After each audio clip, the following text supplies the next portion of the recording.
All right. Good morning, everyone. Welcome to Welcome to the Boardroom Podcast. Today we have my guest, Dr. Jolene Erlacher, ED. I'm your host, as always, Mayshawn Wilson, Global Strategy and Ops at Google, combat veteran, Duke MBA, and Webster. Those that don't know, Dr. Erlacher she'll be covering both her transition to academia and what transition looks like in the military. Dr. Erlacher is a adjunct faculty member, leadership coach, professional speaker, and she's also a military spouse. She graduated from the University of St. Thomas. So without further delay, I'll turn it over to Dr. Erlacher. Hi there. Thank you so much for having me. It's great to be here. Thank you for making the time. We're excited to hear your insights and all your great wisdom. So to kick us off, if you could just share a little about, who you are and kind of how you came into this whole military community.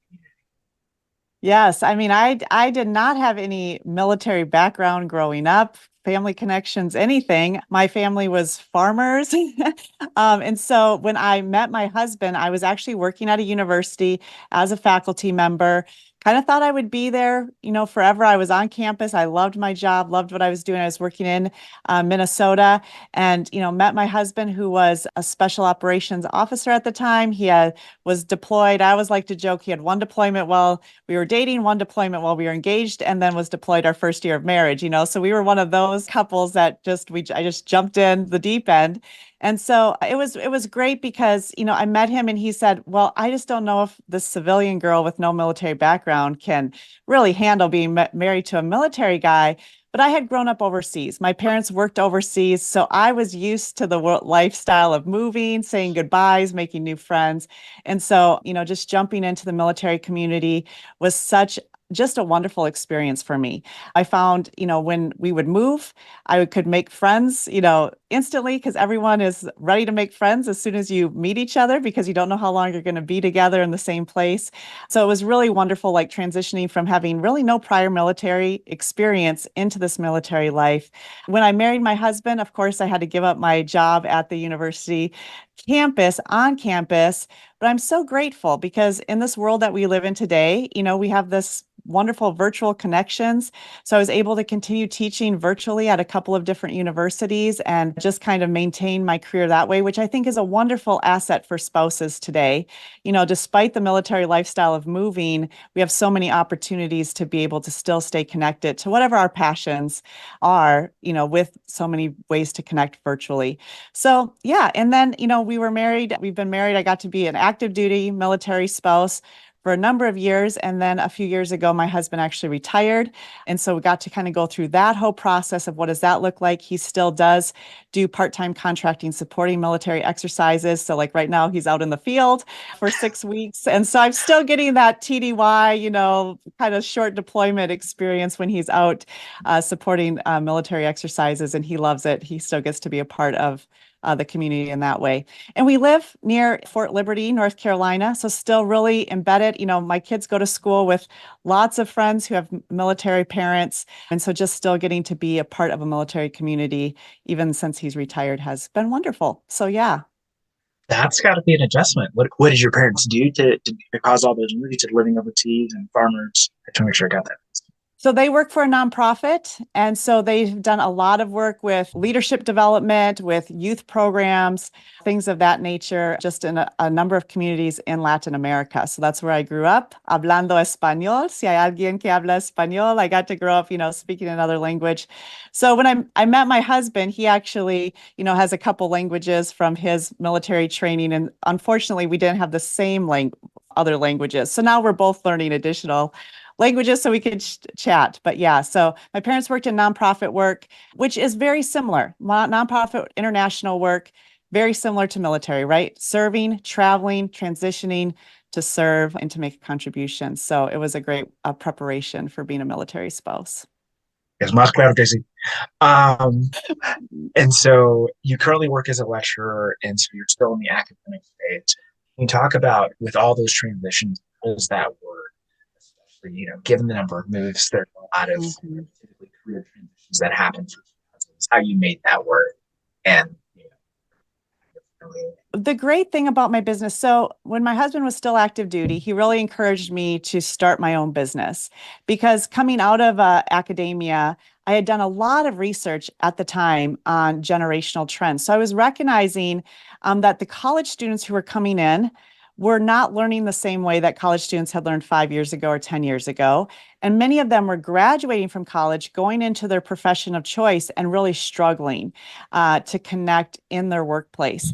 And so, as I was watching this trend, being on a college campus, I was really compelled to understand why are students struggling in school with the way that we're teaching, as we've always taught, and why are they struggling going into workplaces when not a lot has changed in how workplaces function? And this was, 15 years ago that I started doing my research. And so I really start to recognize the world has changed significantly. Young people are growing up in a world that looks very different. As a result, they learn differently. They have different expectations of leaders, all of that. So I started researching generational trends, and I had started kind of presenting and doing some lectures and seminars on that when I was on campus, going to conferences and presenting and what have you.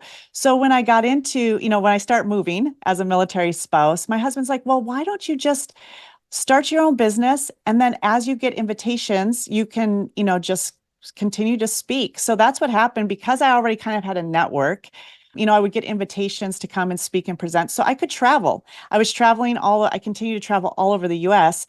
So it didn't really, and I've even traveled internationally. So it didn't really matter where I was based. As long as there was an airport, somewhere nearby, I could travel to the conferences or the companies that I was working with. I've done a lot of work, with the military. So the other thing that I've found is when you move, you develop additional networks. So, and when working with military community, people are moving all the time too, which has really helped broaden even my network. So someone might hear me present at one base and then they move to another base and they're like, hey, we heard this presenter, we should bring her in. She can talk about why the younger troops are thinking differently about things or responding differently than the way we're doing it. And so it really helped broaden my network, both moving and then being in a community where a lot of people are moving. I just was able to build a lot more connections very, very quickly. And so much, like I said, again, so much of what we do is virtually. So doing like webinars, podcasts, presentations virtually, I can really do that from anywhere. So I would say moving and being in a community where a lot of people are moving really was a great marketing strategy for me because it allowed me more exposure to more communities, more people, and really helped me broaden who I work with. So, it is stressful at times, but I think it has a lot of benefits in that regard. Really embracing the dynamic of change Mhm. and then using networks of people that you meet all over the place to really Yeah. broaden that scope. No, that's super helpful. And so, you're an entrepreneur, you're a professional speaker. You talk about, I guess, how you make that pivot because I would assume not all lecturers, go into this path. And so are there certain skills you have to develop? Is there certain like resources that are out there to help people pursue that path? I mean, the thing that I would say is most critical, and this we're finding in every facet of life today, whether it's, in the workplace, with other moms at the playground, or with, people that are in your community, your neighbors, what have you, is emotional intelligence is emerging as one of the most critical skills you can have for success in every area of life.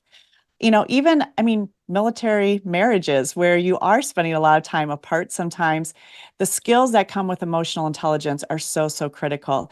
So if you're not familiar with the term emotional intelligence, it really kind of has 4 or 5 components depending on which definition you use, but it's really being self-aware. Am I aware of myself? Am I aware of my emotions? Am I aware of what causes me to struggle or be successful? Am I aware of what makes me frustrated or happy? And then once I'm aware, how do I manage those emotions? Do I have good strategies for managing how I respond to disappointment or to moving, separation, making new friends, all those things? And then how aware am I of other people's emotions? And how do I respond to those emotions? So it's really being aware of my emotions, other people's emotions, and then managing both myself and my relationships well. I really, really appreciate the book Emotional Intelligence 2.0. It is a super quick read and it has tons of practical strategies, especially for those of us in military communities where we're constantly meeting new people and saying goodbye to people. It just gives so many practical skills on just how to navigate relationships, interpersonal, conflict or opportunities, and in such a powerful way. And what I have found is those skills serve me well as a military spouse, as serving in a military community, as well as this type of work where, I'll get on a plane and fly somewhere and not know a single person where I'm going, get off the plane, someone picks me up, takes me to the conference center. I'm meeting with people that I've never met before and I may never see again, right? And I need to be able to stand up and have rapport with them as I'm sharing, information that will hopefully help them. And those emotional intelligence skills are so critical. So even one that I pulled the book off the shelf yesterday and was referencing again, like one of the skills, just to give an example, is a back pocket questions. What are back pocket questions? Questions that I just have ready to pull out at a moment's notice when I meet someone new that I can ask that shows that I care, that I'm engaged, that I want to know more about them. And that those skills come in wonderfully as we're meeting new people, as we're engaging new people. And I really have found those types of skills, paying attention to people's facial expressions, body language, and being able to respond appropriately. Even how we communicate. Do I smile a lot or do I have a frown on my face, right? And if I smile a lot, it just shows people I am wanting to engage. I want to hear more about you. When I make eye contact, it means I'm paying attention. So those are examples of emotional intelligence skills that really serve us so well and has really been critical, I think, to me being able to build a business. So often people are like, well, social media marketing is what's most critical. Your website needs to be amazing. And yes, those things are necessary. If someone hears about you and you don't have any online, footprint, it's going to be hard to think you're believable. But 95% of my business in growing my business as a military spouse over the last 10 years has been word of mouth. Absolutely. 95% has been word of mouth.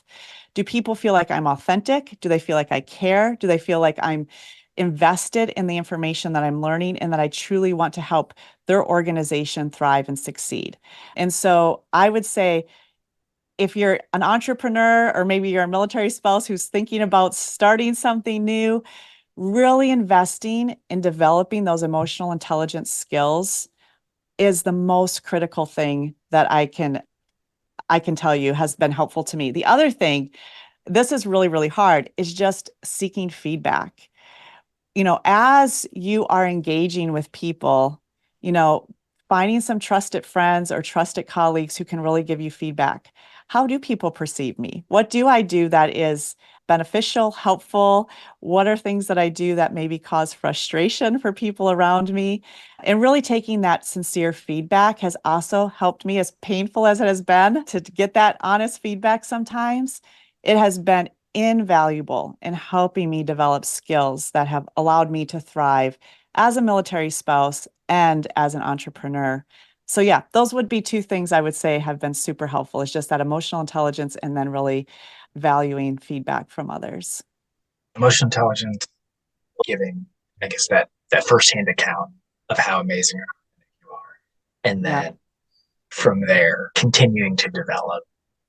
So, question for you, especially as a researcher, as a military spouse, when you talk about feedback, often very hard for a lot of people, especially this time we were talking annual performance reviews and things like that. Mhm. What are some ways or some practices that leaders can adopt to be more open to feedback, both they're receiving it from the top of the line, but also to create an environment where to use this like an So there's a great term, psychological safety, that I think is really key to creating an environment where feedback is welcomed, where feedback can flow freely. And psychological safety means that this is a place where it is safe to make a mistake and learn from that mistake. This is a place where I can give feedback and not be punished for giving feedback. This is a place where I can there's a level of trust.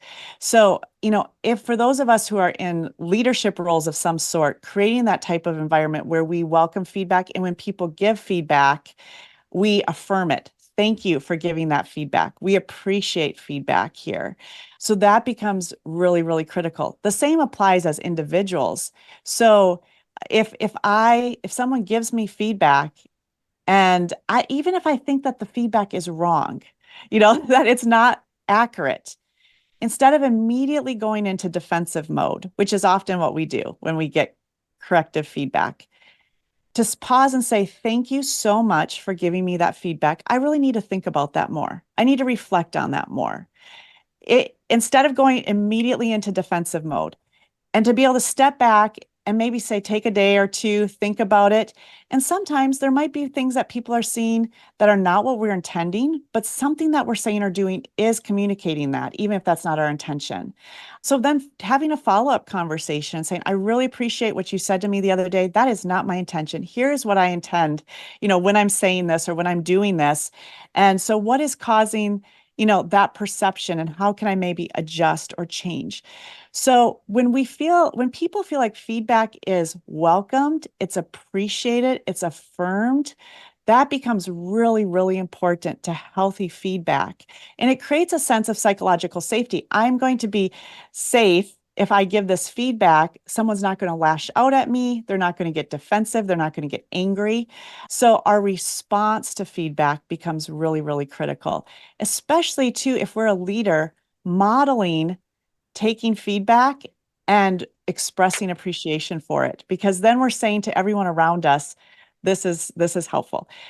As we're getting, a performance review or feedback from a supervisor or a boss, someone higher in the chain of command, I think it's really important too to express, how can I improve?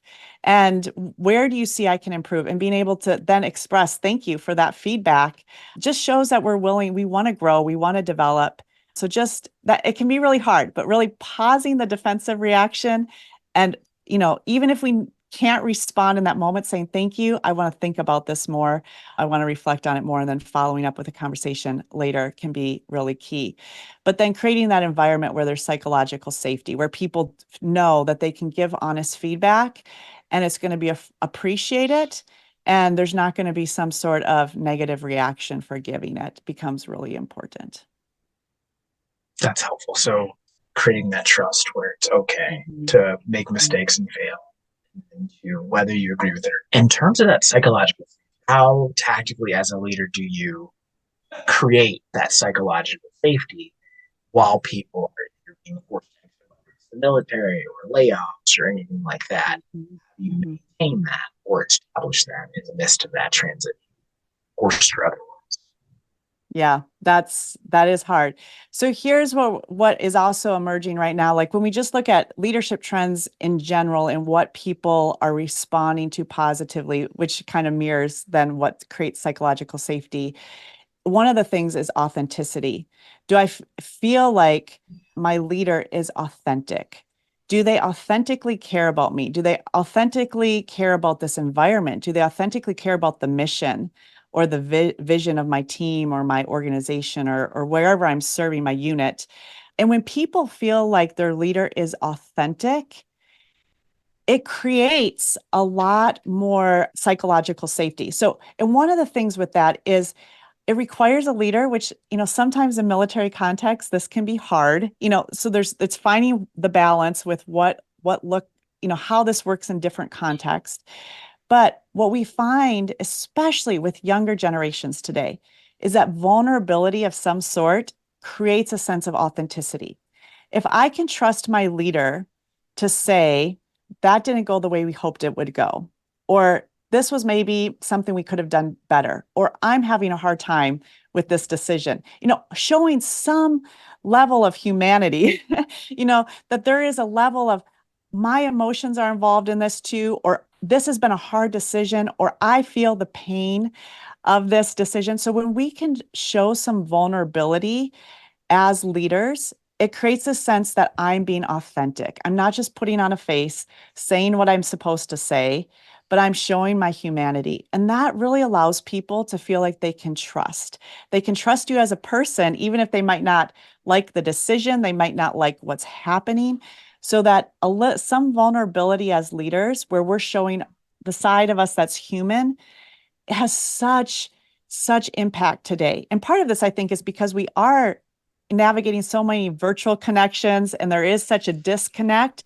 So when I'm in a space with a person and I feel like they are being authentic, they're showing me their humanity, that has a significant impact. The other thing that we're finding helps create psychological safety is when we just acknowledge the reality of the emotions that are occurring, or the reality of the situation.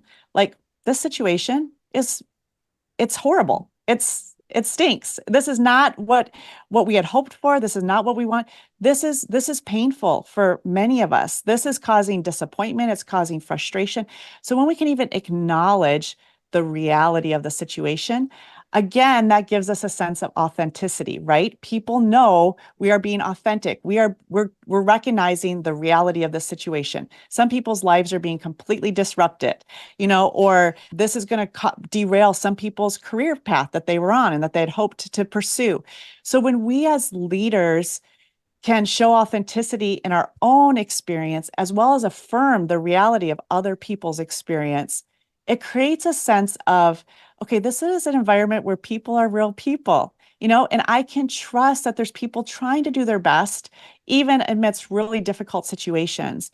And it doesn't change the reality of the situation, but it makes it easier for people to kind of navigate the emotions of it, because they're not being invalidated. They're not being ignored. So when you walk away from a difficult situation and you feel like you've been betrayed, you've been ignored, you've been invalidated, it just piles onto the difficulty of whatever else is going on.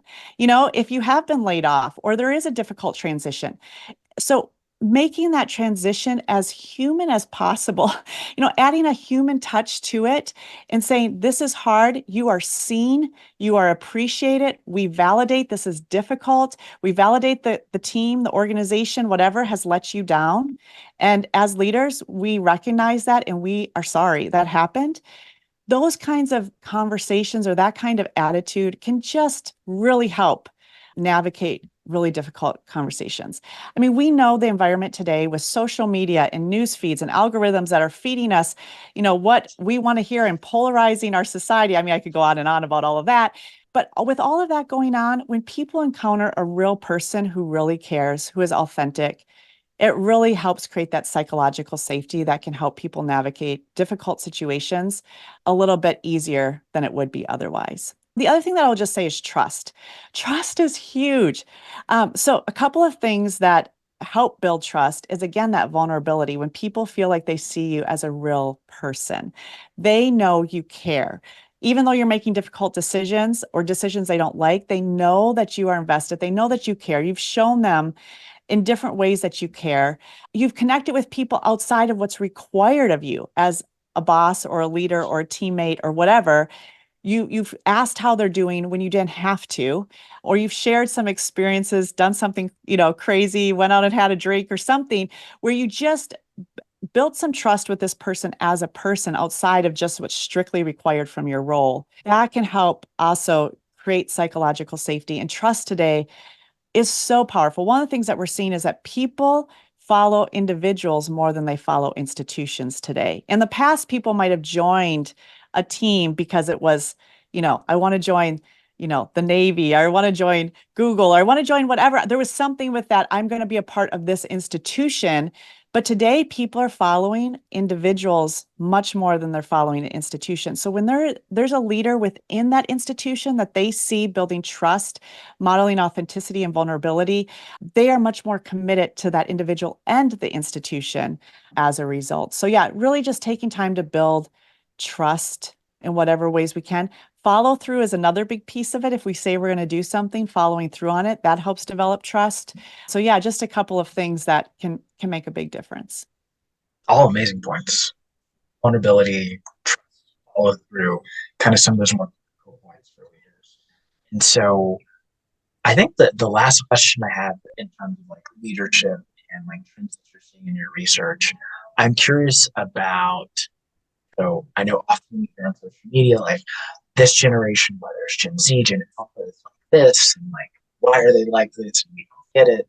Can you talk about those different generations, how they show up to work, how work expectations changing because of the environment that we're Yes, absolutely. And I mean, this goes back to what originally, started me on this journey of research over 15 years ago was just how I was seeing young people, young college graduates not connecting in whatever workplace they were going into in the same way. And the reality is that we're not just experiencing generational gaps right now. I like to say we're experiencing a cross-cultural gap. Part of this is because I grew up in another culture.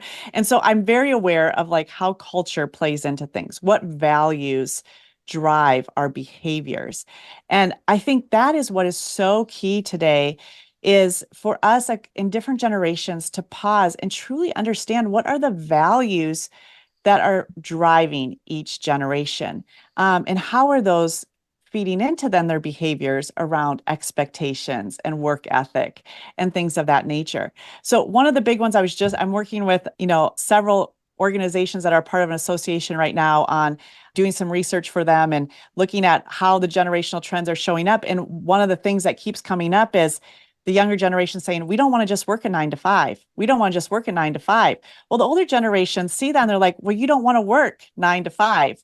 You don't want to show up and work. Well, the reality is that they're saying we want an integrated life where we're not just showing up from 9 to 5 and making a difference and serving and investing. We want our whole life to be full of meaning and purpose. We want our work to be full of meaning and purpose. We want our friendships, our relationships, our family to have meaning and purpose. And so there's this sense that because of technology, our lives are more integrated. When my parents started in the workforce, you went to work and you didn't have any idea what was going on at home or with your kids at school. So it was compartmentalized. You went to work at 9 and you finished at 5. And then at 5 was when family time started. And then maybe you went to a community meeting and that's when your community civic service started or whatever. So our lives were more compartmentalized. And the reality is today, they're not. They're integrated. We can sit and FaceTime with our kids, from school while we're at work. And so everything is more integrated. And so young people today want a more integrated life, which is changing their expectations. They want flexibility in the workplace. They want to be able to work if their kids have a baseball game at 3 in the afternoon and all they're doing in the afternoon is putting together PowerPoint slides for a presentation the next day that they can finish at 8 o'clock when their kids go to bed.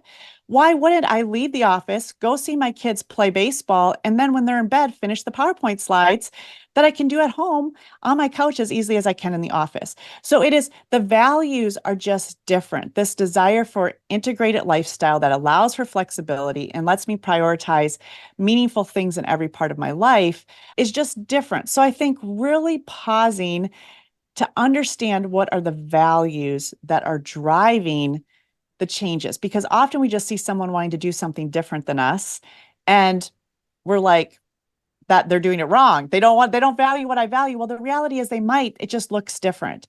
So the other thing is people get frustrated because young people sometimes move more frequently from job to job, every 2 to 3 years, they're transitioning. And everyone's like, well, they don't care about, their careers. They don't care about the company. The reality is that it looks different. So my parents' generation, you would get a job with a company, and what was the best work decision was often to work for that company for 30 years. You would get promotions, you would get pay raises, and eventually you might even get a pension. I mean, nowadays, someone entering the workforce has no dream of a pension. That's almost irrelevant anymore in many work contexts. And they're going into the workforce and they're realizing in order to get promotions, often companies are coming and going and changing so quickly. I need to keep my network. I need to keep my skill sets constantly evolving, constantly developing. They've lived through 2008 and the pandemic, and they've seen people who worked for 20 or 30 years get laid off and have no other job skills, have no other connections. So actually, a smart career choice is to broaden my network, broaden my skill sets, develop new competencies. And so sometimes changing jobs is the best career choice. It's the way that they're expanding their knowledge, expanding their networks, and actually trying to make a contribution that's going to have longevity in the world that they live in, where the company or the job that they're doing right now might not even exist in 10 years. It is just a whole different mindset, right? So understanding the values. And that's where, part of emotional intelligence is really taking time to ask questions and listen and understand why people feel what they feel and why they're doing what they're doing, which can help us then come alongside them and, help them make wise choices given the context that we're leading or interacting with them in. So, yeah, so that's what I would say across generations. Really, what we need today, the world has changed so much. The experiences of people are so different that we need to just take time and really understand what are the values that are driving these behaviors.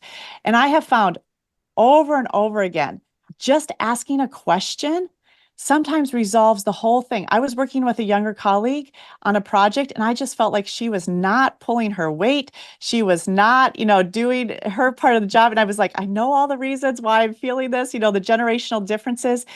And when we got together, I just felt like there was one question I could ask. I just asked her a simple question that just opened up this whole discussion about how she was feeling, the things she was navigating, and allowed us to come to a really mutual understanding of how to collaborate well on this project together, even though we were coming at from different points. So sometimes just asking those questions and really listening to understand the other person's values and experience can help us alleviate so much conflict and misunderstanding and really bring us to a place of collaboration intergenerationally. So, yeah.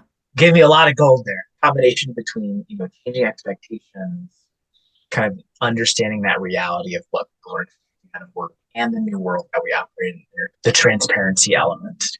Mm-hmm. We'll say societal traumas that happen also change those things. Really coming from that place of understanding, inquiry rather than making assumptions about it. Generation Jones actually was working on a leadership article with a mentor for HBS. And my parents were like, you should just stay in the military for like 20, 30 years. And I was like, it's a different ball game out.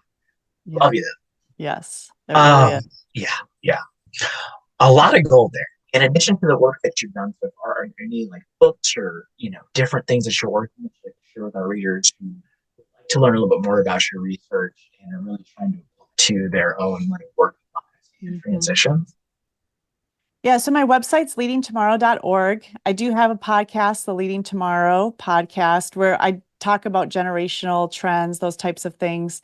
I have a couple of books I've written, but they're more for nonprofit faith-based context. So if you're working in like a nonprofit faith-based, my books kind of talk about how the generational trends show up in those contexts. Some books that I would just recommend if you're in education, anything by growingleaders.org, Tim Elmore. He has some great research out there. In the workplace, Jean Twenge has a couple of great books out there just on generational trends. Her latest one is just called Generations. If you're just wanting to understand the different values and mindsets that generations are bringing to the table, that's very helpful. If you are a parent, there's a group called Access out there that really helps talk about what are some of the terms that kids are using today and how do you understand those. And then I'll just throw this out here because I'm passionate about how technology is impacting all of us, but especially the next generation. There's a couple of books like The Tech Wise Family or My Tech Wise Life that are just really helpful. And if you go to healthychildren.org or Common Sense Media and just type in media plan, it will actually pull up a template for making a personal media plan or a family media plan, which can be super helpful too, just in thinking about how do we use technology and navigate technology in our lives, in our homes, in our workplaces, and what have you. So those are just a few resources. But yeah, anything by Jean Twenge, Tim Elmore, great stuff in the context of education or the workplace as far as generations. Oh, great. I'll definitely have to follow up so I can share it with you. Yes. In addition to that, you've given some really lessons, some really great podcasts and books to follow. Really amazing. Is there any way that anywhere where our listeners can follow up with you if they have more questions or just want to see what you're working on? Yeah, I mean, like I said, my website is leadingtomorrow.org. You can contact me there. I also am on social media. I'm on LinkedIn. Jolene Erlacher on Facebook and Instagram is Leading Tomorrow. So you can connect with me there. As far as, just something to take away. I mean, I guess like what I'm so passionate about is seeing the next generation thrive and succeed. And so if I was going to ask, something that to just consider as a takeaway from today is think about someone who's younger than you. All of us have someone who's younger than us.